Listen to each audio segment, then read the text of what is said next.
Monsieur le maire, mesdames et messieurs les élus, mesdames et messieurs, chers amis, tout d'abord, je voudrais exprimer que c'est un grand honneur pour moi, au nom de l'ambassade des États-Unis à Paris et au nom du consulat des États-Unis à Bordeaux,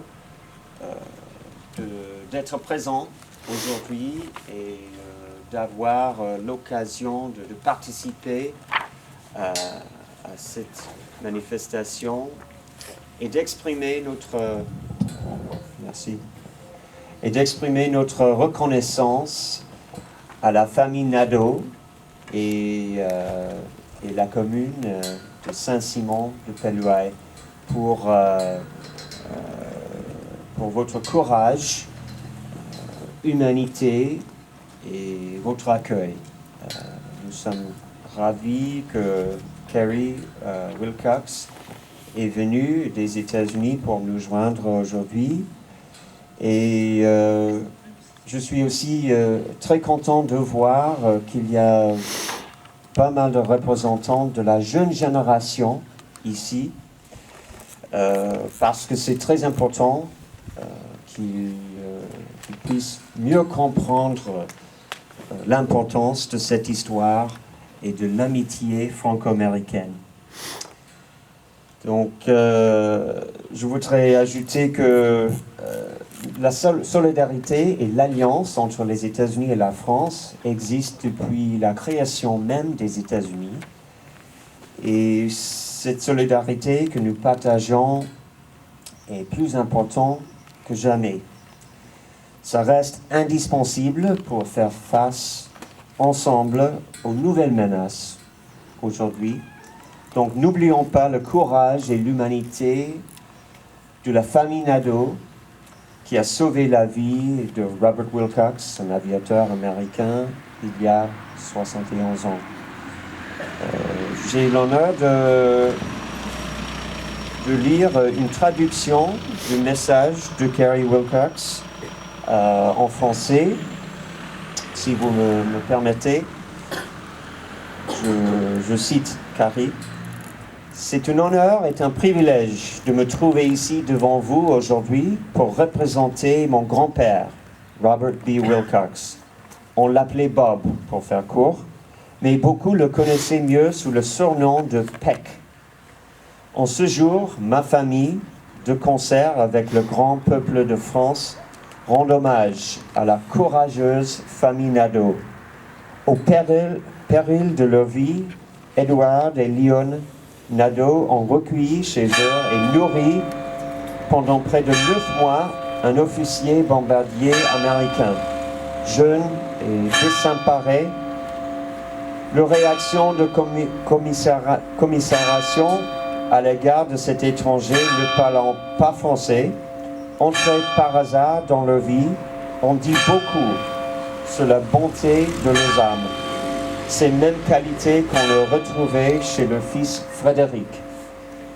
Ce fut Frédéric qui, roulant à vélo dans l'obscurité, rattrapa mon grand-père marchant sur une route de France peu après la nouvelle année en 1944. Peck et le B-17 dans lequel il volait avaient été abattus à la Saint-Sylvestre et les premiers jours qui suivent. Il tenta d'échapper à la capture par les Allemands. Bien que Frédéric et lui ne pouvaient comprendre le langage de l'autre, Frédéric lui dit « Américain ». Mon papy fit un signe de tête et répondit oui.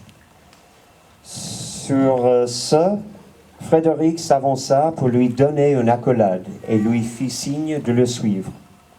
Frédéric le mena à sa maison, frappa à la porte, parla à voix basse à ses parents qui ouvrirent immédiatement la porte pour faire entrer l'aviateur. Léon s'empressa de mettre à table du poulet rôti, du pain et du vin. Il n'hésita pas à lui préparer un lit. Après 1 jour ou 2, Frédéric s'en alla en ville pour lui acheter un rasoir, une brosse à dents, du dentifrice, ainsi qu'un dictionnaire français-anglais. Pendant les 9 mois qui suivent, Peck restera caché dans la ferme des Nadeau. Il restant seul la journée, tandis que la famille partait travailler dans les champs et s'occupait de leur bétail. Par prudence, il prenait les repas du soir seul dans la chambre pour éviter les problèmes en cas de visite d'étrangers. Ce qui est le plus remarquable dans l'attitude de cette famille, c'est que la France connaissait la guerre depuis plus de 4 ans. Ajouter une bouche à nourrir à ces temps difficiles n'était pas une mince affaire. D'autant plus que si cette histoire avait été découverte par les Allemands occupant la région, la famille aurait pu être abattue sur le champ. Et plus particulièrement pour avoir caché un aviateur bombardier, quelqu'un qui pouvait détenir des informations secrètes concernant la mission que les autres membres de l'équipage auraient pu ne pas connaître. C'est donc un acte véritablement héroïque de la famille Nadeau a accompli en sauvant mon grand-père. Durant ces 9 mois, cette famille devient la sienne. Peck, appelant les parents de Frédéric, comme ce dernier les appelait lui-même, papa et maman. Au fur et à mesure que Peck s'exprimait de mieux en mieux en français, nombreux furent les histoires et les rires que tous partageaient. C'est le 9 septembre 1944 qu'ils purent finalement faire sortir Peck en toute sécurité lorsqu'ils se rendent tout au village et que maman présenta à tout le monde son fils américain, Bob. Les villageois furent stupéfiés qu'il ait pu se trouver là si longtemps sans qu'ils s'en aperçoivent. Le fils américain connaît le nom de chaque habitant du petit village et pourtant, aucune âme dans le pittoresque hameau de Benigous n'était au courant de ce qui était caché dans la maison juste au bas de la route.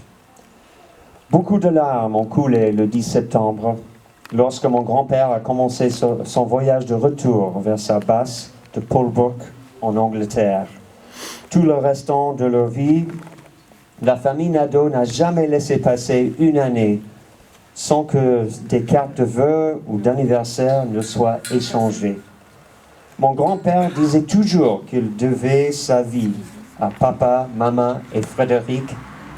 Papy nous racontait son bonheur d'avoir pu bénéficier chaque jour chez eux d'une bonne nourriture, de vin et d'un bon lit chaud. Les autres membres de son équipage n'avaient pas eu la même chance. 7 d'entre eux furent arrêtés et détenus dans d'horribles conditions dans des camps de prisonniers de guerre. Comme Peck, 2 autres hommes parvenus à s'évader, mais ils n'eurent pas la chance de pouvoir vivre en sécurité aussi longtemps dans une seule famille. Ma famille est profondément émue et touchée de voir la famille Nadeau enfin reconnue comme les héros qu'ils étaient vraiment. De bons chrétiens qui n'hésitèrent jamais un seul instant à aider quelqu'un dans le besoin. Pour conclure, je voudrais vous citer quelques mots que mon grand-père avait couchés dans ses mémoires intitulées « The Milk Run », une mission facile, qu'il s'était décidé à écrire. Il écrivit simplement « Si je vis jusqu'à 100 ans, je ne les oublierai jamais et leur serai toujours reconnaissant de la bonté qu'ils m'ont témoigné. » Fin de traduction. Merci beaucoup.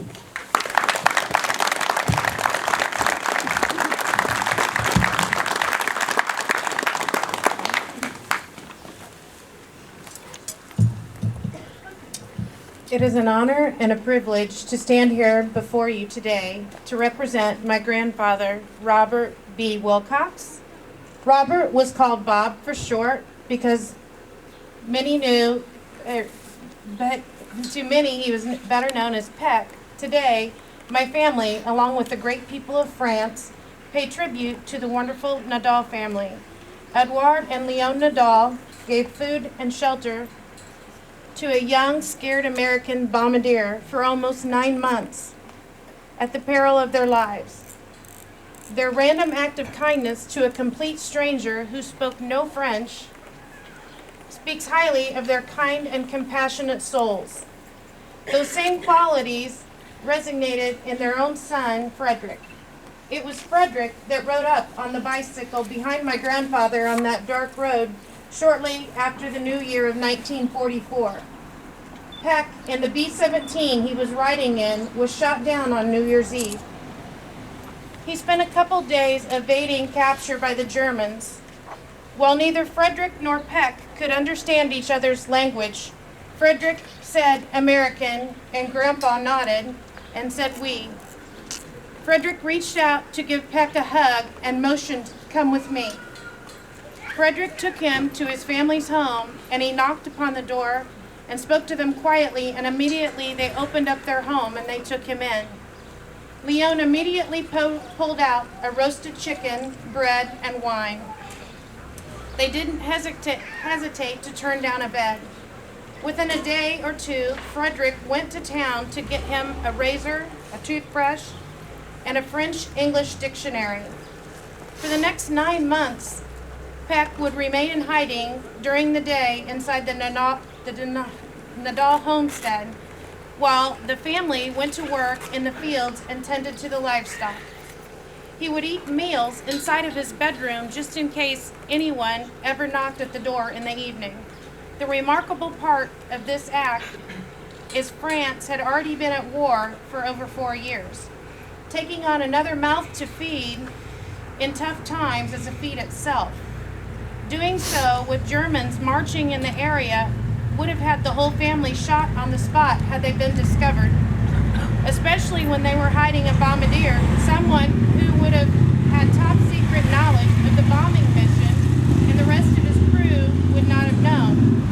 These were true heroic deeds that the Nadal family bestowed upon my grandfather. Over the 9 months course that the couple that had my grandfather, he came to call them Papa and Mama, along with Frederick, who had become family.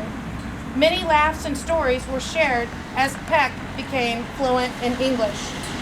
They called him their American son, Bob. On September 9, 1944, it was finally safe for them to take Peck outside, and when they went out into the village and introduced everyone, she introduced him as her American son, Bob. The villagers were amazed that he had been there for so long. The American son knew everyone in the small village by name, yet not one of the villagers in the quaint little town of Benegois had known that he remained hidden inside their house just down the road. Many tears were shed on September 10th as my grandfather started his journey back to his station in Holbrook, England. Throughout the rest of the years, the Nadal family never missed a holiday, a birthday card, or cards that were not exchanged. My grandfather always says he owed his life to Mama, Papa, and Frederick. Grandpa would tell us that he was so blessed to have good food, wine, and a warm bed every day. The rest of his crew was not so lucky. 7 of them spent their time in POW camps in horrible conditions. Besides Peck, only 2 others managed to evade also, but they didn't enjoy living safely inside of a home for very long. My family is deeply moved and touched that the Nadal family is being recognized for the heroes that they truly were. Wonderful Christians who never hesitated to help someone in need. In closing, I would like to quote what my grandfather wrote in his personal memoir that he penned entitled The Milk Run. His words were simple. If I live to be 100, I will never forget them, and I will always be grateful for the kindness they have shown.